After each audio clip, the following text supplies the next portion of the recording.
It's a great time to be an African. You know, the change that we are beginning to see and feel, gives us hope. I wanted to find out from the perspective of a woman, a female leader, what this change means and what it would take. And so I connected to Her Excellency MacDella Cooper. And here's our conversation.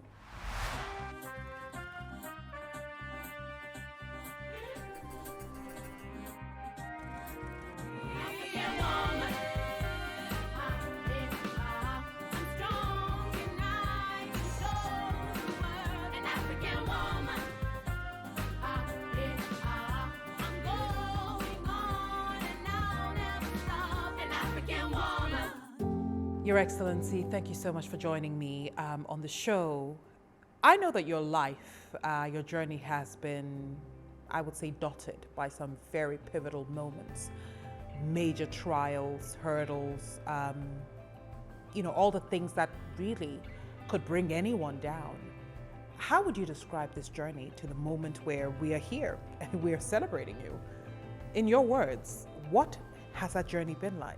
Um, Thank you, Anita, for such a question.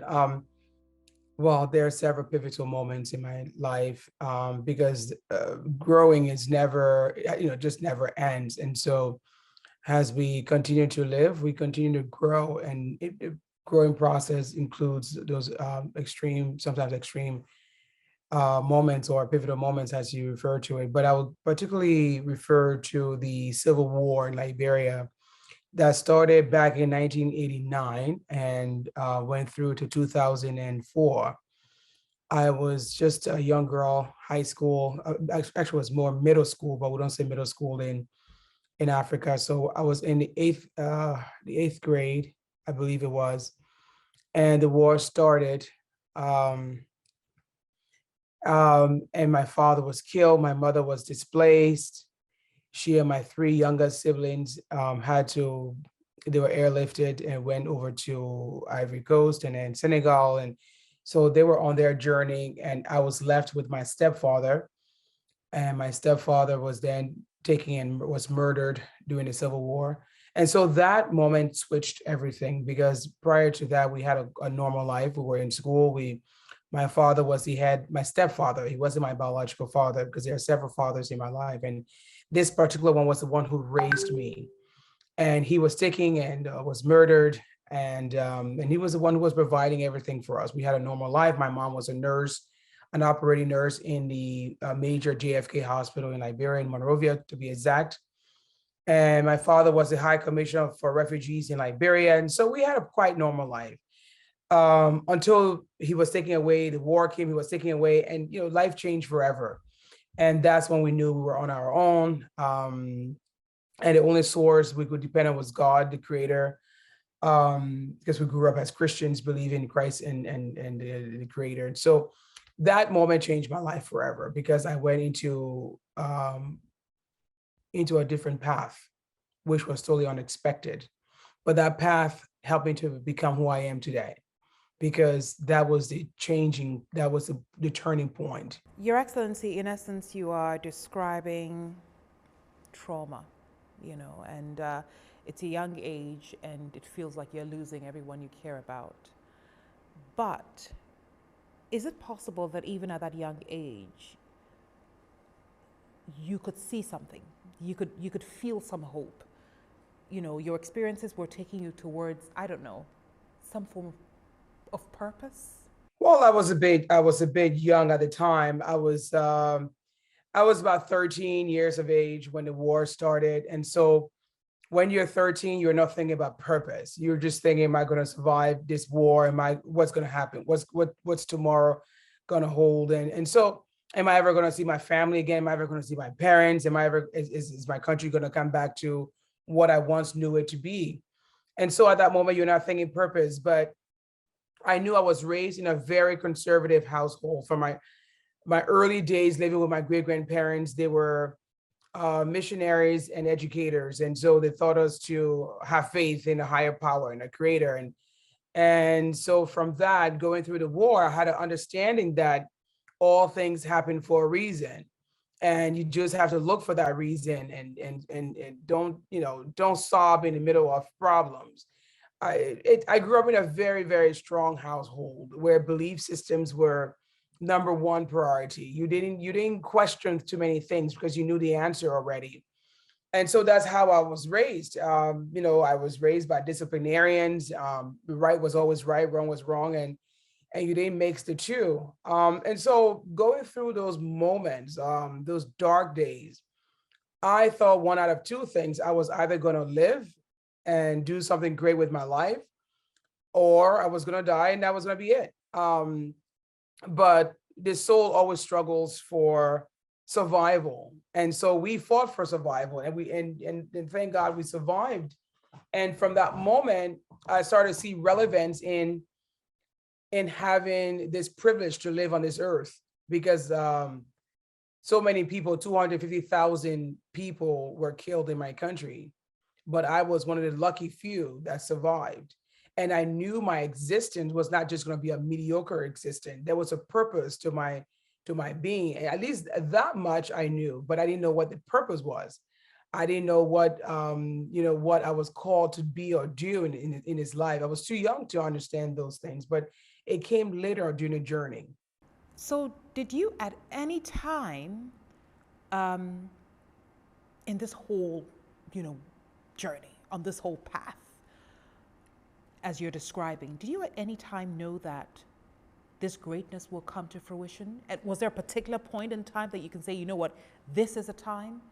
And if you do, or if you can tell me, what was that time, and what did you realize about yourself in that time? Well, it was when I survived the war, when I landed in the Ivory Coast as a young refugee. I thought, okay, we're in Ivory Coast, we're in a refugee camp, and there's no war being fought here. So the chances of me being killed by a bullet is slim to none. That was the first realization. And yes, we struggle for food. We struggle for a place to sleep. We struggle for the basic social services that we needed. But once I knew my life was spared when I arrived in the Ivory Coast, I said to myself, I know this life is not just for me. And I'm saying this repetitively because I just, again, my life is always, my mindset is always black and white. Very few moments spent in the gray area. And so I was alive for a reason. Now I need to search and find that reason. I finally was granted an immigration visa to come to the United States to join my mother, who was in the US. It took 2.5 years for me to obtain that immigration visa while I was a refugee in the Ivory Coast. And so I during the time I was in the Ivory Coast, I went to church frequently on Sundays. I met an American woman in church who asked me, look, why are you in this church every Sunday by yourself? I don't see too many girls your age that will come to church on a Sunday morning, and you're here consistently every Sunday. And so I explained to her, her name was Pamela Brogdon, and a wonderful woman, Black American woman working for the US Embassy at the time. I explained to her my situation. I was a war refugee. My mother was in the United States and my father had been killed. And I was just a kid in waiting, trying to just do the right thing because I knew, there was a moment when I will have a different life, and I was waiting for that moment. And so she felt very sorry for me because she said to herself, look, I don't think a child should go through what you're going through. If there's anything I can do to be of help to you, please let me know. And that woman's kindness, her generosity towards me, she took me into her home. She formed me a scholarship to go to school while I was waiting for my immigration visa to my clearance from the US Embassy. She got me a scholarship to go to a little school in the Ivory Coast. And her generosity to me, I made a commitment after that. I said, look, if I ever have the chance to do the same for other girls or other young people or people in general, I will do the same. And so she taught me something great. Her coming into my life at that stage of my life when I was an abandoned child, pretty much. I was an orphan. I was living as a war refugee in Ivory Coast, and her taking me into her home and being so kind to me without asking anything in exchange. It was pure compassion. It was pure, just care for someone who she didn't know. That was a lesson learned for me. And so I made that commitment that if I ever had a chance to give back to someone in the same way she had given to me, I will do so. And that was that later on, that commitment met me at a later stage in my life. And it was wonderful because once I moved to the United States, I went to high school. The first few years in the United States were not pleasant. I lived in the ghettos of Newark, New Jersey. There was a lot of crime. I went to a high school where kids were shooting in the school building. Eventually, there was a metal detector placed in the high school. And again, my life was spared. I didn't have any money. I wanted to go to college. I had no idea where I was going to get money from to go to college, although the high school was a public school, a government school. I didn't have to pay for it, but American universities are not free. And so I started ask, everyone I could ask, how can I go to college? I was a refugee from Liberia, from West Africa, and I wanted to go to college. And so I was directed on what to do to be able to obtain a scholarship to go to college. And that dream became true. I was told that I needed to study hard, get a 2.5 GPA or higher, grade point average, study, get a high GPA, do well in my school, and I would get a scholarship to go to college because I was a refugee, a Black woman living in the ghettos of Newark, New Jersey. If I did well, my chances for obtaining a scholarship was greater. And so I did just that. I got a 3.7 GPA, graduated number 3 in my class. I was number 2 for a very long time until another girl moved over and hit me to number 3. But I got a full academic and partial athletic scholarship to go to any college of my choice in the state of New Jersey. And that's how I was able to obtain the next step of my life, which was obtaining a university degree. Right before I graduated from the university, I was hired by a big corporate firm in New York. I moved to New York and started to make a lot of money. And so going back to the commitment I made, that if I ever became somebody, I was going to do the same for somebody else in the position I was in when I met when I met Pamela Brogdon. Long story short, I started to make a lot of money in New York. I did very well. I had a lot of friends in high places, and I started a MacDella Cooper Foundation to help channel resources to support women and children in Liberia. And so I did that, and that brought some healing to my own life because I could see the difference I was making in people's life, the impact I was making, and that helped me heal from the atrocities of the war that I witnessed. I left the war without any physical scar. I was never raped during the war, thank God, but I had a lot of emotional scars, and doing good and giving back in a pure way helps heal those scars. And that's where I started to find my purpose in doing good for others. MacDella, what I'm getting from this, your description of the MacDella Cooper Foundation is perhaps, a recreation or a contribution to the recreation of Africa. So it's a wonderful segue to my wanting to find out from you where you see Africa going, through the lens of a woman, through the lens of an African woman, through the lens of someone who inspires and helps young African women. Where is Africa going? Well, based on my experience that I've had, my experiences in life have shaped my view of the world and Africa in general. Because when I was a young girl living in Africa, I was fine with everything. I didn't know better. I didn't know what it meant to have all the basic resources that you need in the social services, what role of government should be in the citizens' lives. But based on my experience, my travel around the world, seeing how folks in other parts of the world live, I started to dawn on me that we needed to do better for our continent and not to change our traditions. I don't believe in changing my traditions. The only thing I would do is to remove the ills within our tradition, the hurtful thing that infringes on somebody else's basic human rights.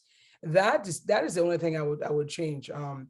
But other than that, the Africa that I see based on my experience now, beautiful continent, beautiful people, so much, I just, look, I think if I were to come back to this life, I want to be an African woman again, because I can't imagine being anything else. And so being a proud traditional African woman that respects my culture, my tradition, minus the ills. I will say Africa, first of all, from an investment standpoint, is the last haven for investment in the world. because everything has been depleted in the world, and Africa is the only continent that has all of the resources that the world needs to survive. So with that being said, we have everything, everyone in the world, the 8 billion people need in the world to survive. We, the Africans, have to be prepared to negotiate our resources. That's from an investment standpoint. From a social, economic standpoint, we could do a little better in terms of galvanizing and pressuring our governments to do a little better in terms of providing social services that the people need to make a better life for themselves and their families. And I would like to see our government care more for the citizens than they do for themselves and the people who they care about. That is my position on how I view some of the governments that are not doing right by their people. Now, moving on to an economic standpoint, in addition to what I've said earlier about the investment, Africa being the last investment haven, we have everything. We should not be poor. Our country should not be labor poor. So when you remove all of those negative stigmas that we have, poor education system, poor healthcare systems, I still think Africa is the place where I would want to be and where I want to live until I die. It's a beautiful continent, beautiful people, and I love my Africa.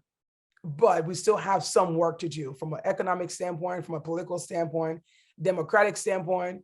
And we have to decide if we're not into this whole democracy process, then we have to establish systems that work and we can still negotiate with the outside world. Because no man is an island, no continent is an island. We have to interact and trade and exchange with other people in the world. So we all have to speak a universal language. We cannot be isolated and think that we're going to survive on our own. I don't think it's going to work. So I want to see Africa just improve in certain areas like the economy, trade, education, healthcare, basic social services for the people. There's no reason why Africa should be a poor continent when we're the richest in the world. So my Africa is beautiful. It's MacDella Cooper. It's a great place to be. I wouldn't trade it for anything, but I do see some areas for improvement. We'll talk more when we come back after the break.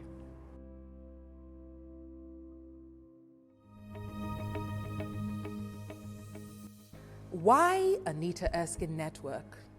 Because I think that home is truly where the heart is. Home is where you have the utmost confidence and comfort in talking about who you truly are.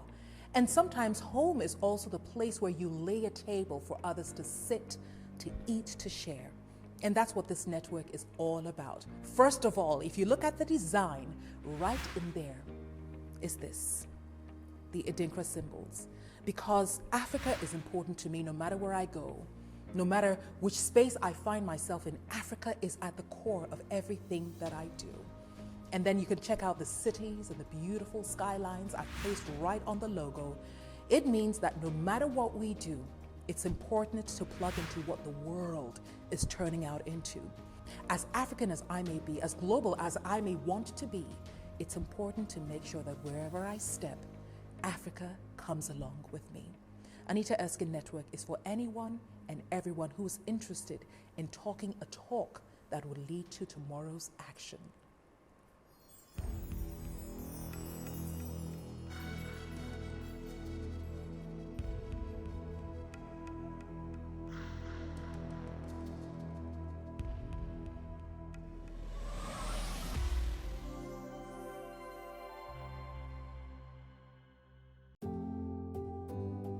MacDella, thank you very much for describing your Africa just before we went on a break. So now what about the women of Africa? I mean, where are we with our fight for gender equality from where you sit? Where are we? Look, I think for too many centuries, we have allowed our male counterparts to be the decision maker, and opinion leaders and economic leaders and political leaders. It is time for African women to take their rightful place, to take their seats at the decision-making table.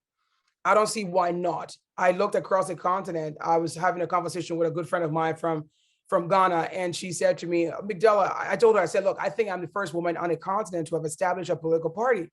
And she says, yeah, but I think, she brought up Jerry Rowland's wife, Mrs. Rowland, and talked about how she's a leader of a political party. there are very few women who are leading. I mean, we need to have more women leading the show because Africa is a continent that does better when it's led by women. Black women across the world are the strongest in the world and are just the no nonsense people. When they speak, they get things done. You know, Black women can get things done wherever they are. And so I don't understand why our traditions and our religions are telling us contrary information or giving us contrary information that women's role is in the home. Women's role is wherever a woman wants to be. I think we can do better in the gender equality space, but I don't believe in going to ask for my rights. I know my rights and I will demand and take it, right? And I know every woman's not MacDella Cooper and having had experience of MacDella Cooper and other women who are like her, but I see too many women asking for permission when we should just be bringing our seats at the table. And that's what I do in my life. I don't ask anyone for permission. When I see something that needs to be done, I get it done.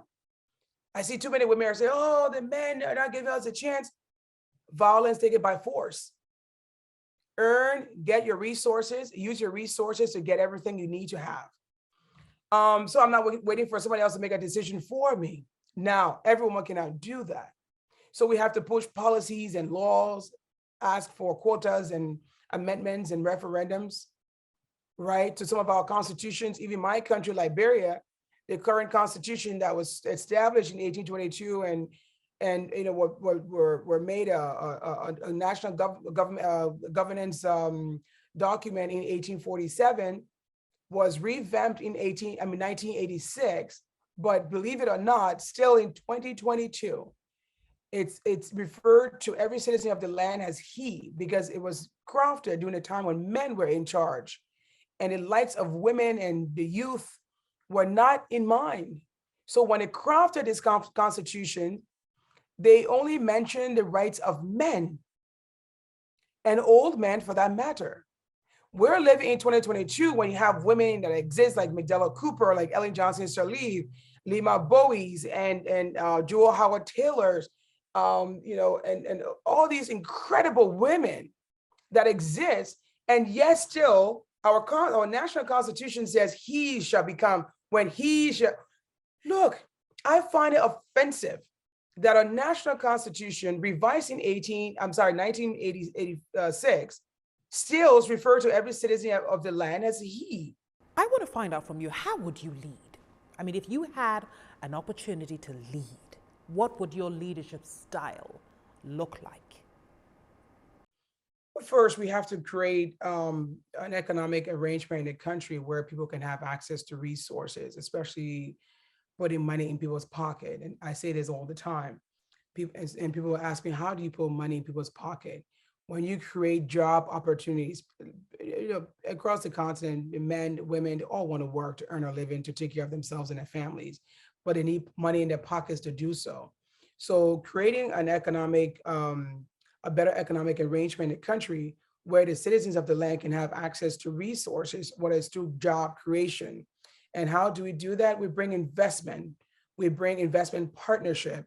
We trade our resources in a fair manner. So when you talk about fair trade, first of all, you got to build an economy. Once you build an economy, everything else follows.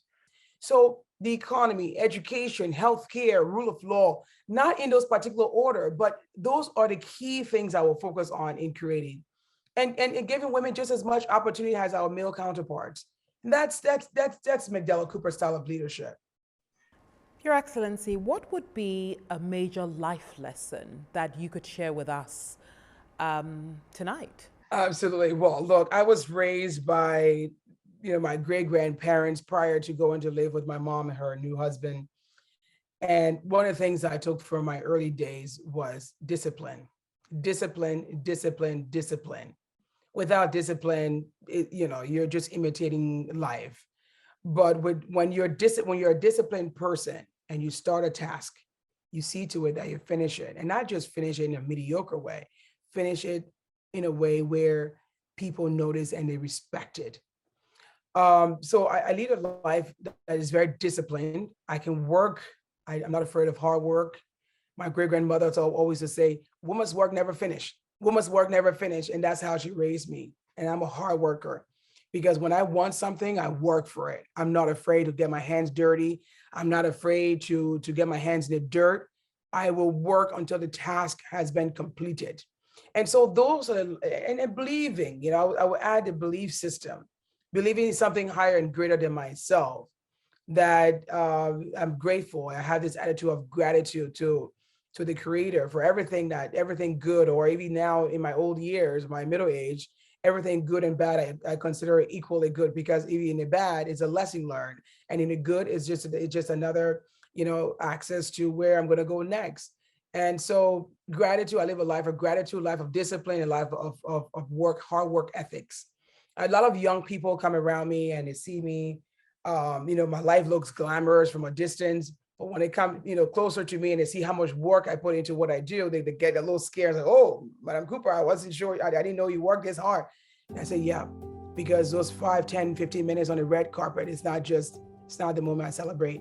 The real work is after hours, when people are sleeping at 2:00 in the morning and I'm working, and I have a family. I have to take care of my family, my husband, my children, my home. Then I go outside and do my philanthropy. I do my politics. I work in my investment, with my investment group.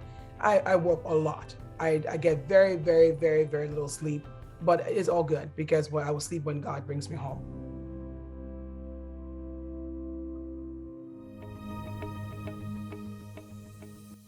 Why Anita Erskine Network?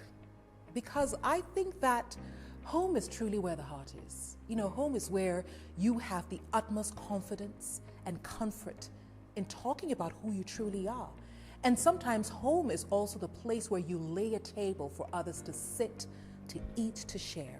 And that's what this network is all about. First of all, if you look at the design, right in there is this, the Adinkra symbols. Because Africa is important to me no matter where I go. No matter which space I find myself in, Africa is at the core of everything that I do. And then you can check out the cities and the beautiful skylines I've placed right on the logo. It means that no matter what we do, it's important to plug into what the world is turning out into. As African as I may be, as global as I may want to be, it's important to make sure that wherever I step, Africa comes along with me. Anita Erskine Network is for anyone and everyone who is interested in talking a talk that will lead to tomorrow's action.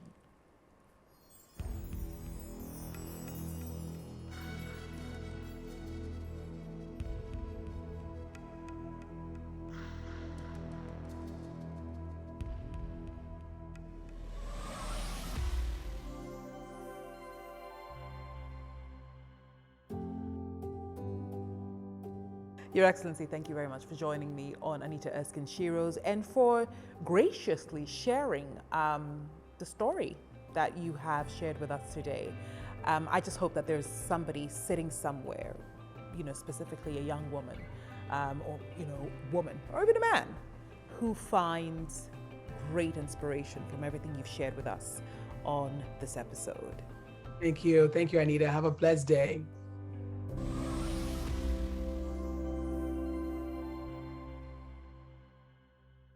It's a boss lady thing.